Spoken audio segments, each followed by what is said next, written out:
everyone. Welcome to Sweetcast. I am Clint, and I'm here for a Twitter video. Why? We don't like Twitter, but we like making videos about Twitter, I guess. So I got to give some credit where credit is due, which is going to be for a statistical zero. And then I have a poll, Twitter poll, that we got to talk about. We have to. But before we get into that, check out the Alterna Comics Spring 2022 pre-order campaign. It's live right now on Indiegogo, and we got to hit this 10,000 mark because that is where success lies. Once we hit that, we're actually getting really close. It'll be great. It'll open up some new avenues, including advertising, which I know many of you out there are interested in advertising. You can pick up issue number 5 of Downcast, which is the first appearance of the Monstro. Check that out. I think that you're going to dig it. Back it. All right. So Statistical Zero is living up to his name and getting some stats together. I don't know why. Why do they call him Statistical Zero? I don't know. But he actually did a whole bunch of polls, and the way he summed it up is that he did something like 17 polls. How many did he say? Marks the 22 days of polls. So he did 22 polls. That's a lot of polls, but it is actually interesting because it confirms the fact that not everyone thinks alike is one, but two is that there is, I think, a silent majority of people. Like most of the time you hear comments, saying one thing or another, and your assumption is that everybody else agrees with those comments, like the more loud voices. But the truth is sometimes these distributions do not go the same. So I was actually curious about this because I can speak for myself that I get really busy making my own comics, working, taking care of my family. And so I don't read comics as frequently as I know I want to, or I should. And I should be reading because I write comics. So I do make time to read comics, but again, not as much as I would like to or should read comics. And so I was wondering, is this just me? Is there a lot of people out there who will spend more than normal on a crowdfunded comic book? It would be cheaper to buy whatever mainstream comic book, but they're paying more for a crowdfunded comic book. And when they get that crowdfunded comic book, they don't even read it. Is that possible? It sounds insane, but I know I'm guilty of this. I have a stack of books, not just crowdfunded books, but I have a stack of books. I do work through them and I tend to skip around. So I'll read a comic book that was from a crowdfunding campaign, and then I'll skip over and start working some more through like the Hellboy series, the BPRD series. I've been reading through that, and then I'll go through and I'll read some of an omnibus, a Daredevil omnibus, or a Spider-Man omnibus. I'll read something else from some older collection, and then I'll go back to a crowdfunded book, and not really that fast because again, got all these things going on. So I wonder, what about, something wrong with me? Well, I did this poll. How many unread crowdfunded books do you own? Unread. That means a stack of books that you've not read. Some people said none. That's 21.8%. Basically 22% said none. I've read them all.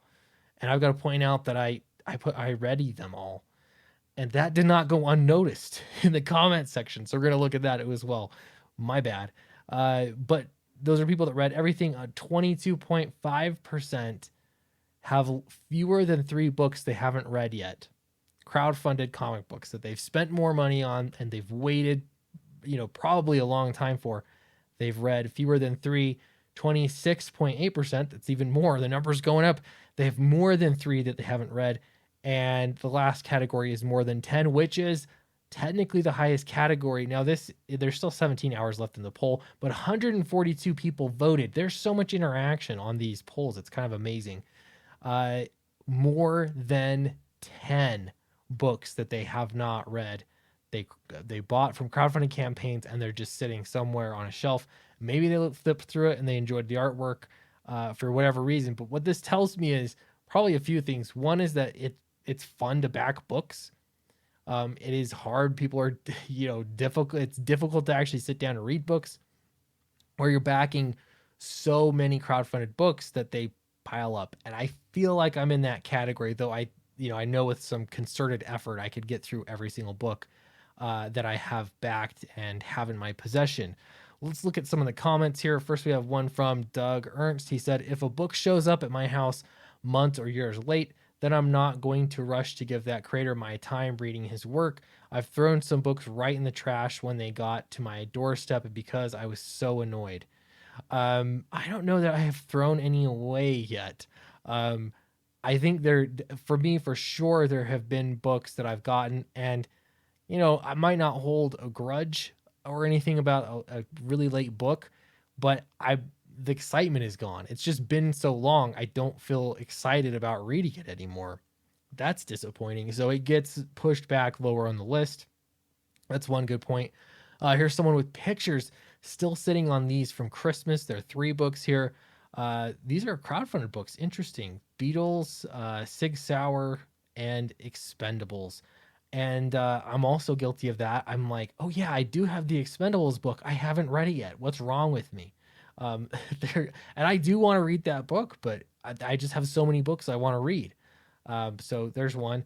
Here's Statistical Zero, who again, I've been looking at your polls and feeling inspired. He says, I get to some of them, but it's the ultimate rainy day situation. I need to make a point to get more read, even if it's pages at a time. Yeah, I'm the same way. It's like sometimes I'm not even reading a single floppy, and I find it better if I just force myself, like, hey, no, don't do anything else.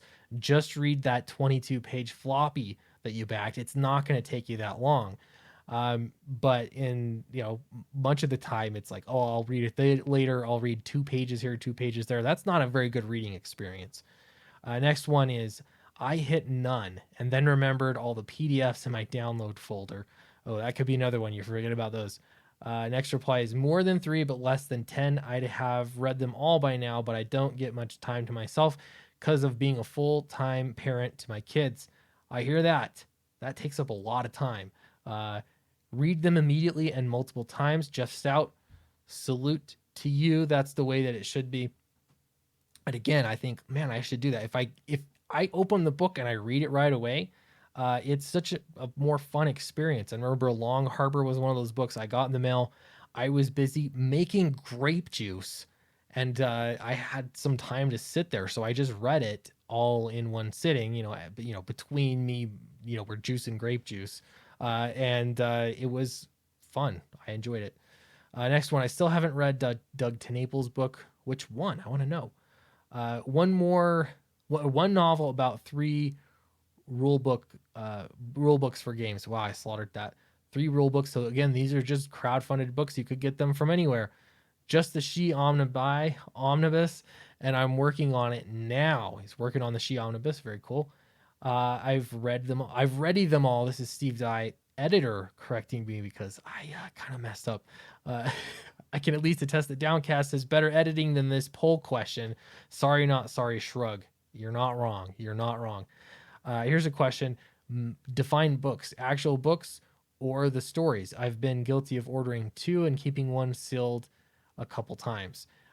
Absolutely. I mean, the one story, so that you know what happens in the story. If you have your reader's copy and your save in perfect condition copy, I understand that. I've done that a few times. Yeah, that does not, I would count that as one book. Next response is, still waiting on 3 that are almost 2 years late. Ouch. I know that hurts. That deserves another poll. What's wrong with me? That deserves a their poll. Wow. Autocorrect. I'm gonna blame it on autocorrect. Mike Murphy says, I backed a lot and I got a toddler and I work and make comics. There is a lot. Yeah. So I understand that. I understand that 100%. Anyway, it does kind of get me thinking, maybe there's a little bit more to the experience of crowdfunded books besides just getting the books. Maybe there's something about supporting creators that's part of the hobby. That's, you want to see people succeed and make books. And I got to think for myself, I do think that's definitely a part of it. I have the best intention of reading, all the comic books, but it really is, I think part of the fun is just backing them. Once you get them, you don't know when they're coming. You get those books and, you got to make time to read them. for sure. Now, when I have read crowdfunded books, and I've read many crowdfunded books, I have a great time. You know, some are not good, some are excellent, some are somewhere in the middle, but you never know what you're going to get. And that is actually kind of the fun part of it. And so I want to sit down, you know, with that kind of mindset. Here's a book I want to read. I backed this thing, and totally blank slate, open mind. Let's see what my experience is going to be like. Definitely, there have been some gems that I've gotten from crowdfunded books. But I want to know what you think about all this. Where would you put your vote on the poll? How many books did you have from crowdfunding campaigns that you paid more money than market value for, and yet they are sitting somewhere in your house in a stack on a bookshelf in a short box, not read? Let me know in the comments below. Don't forget to like and subscribe. Check out the alternate campaign, and I'll see you in the next video.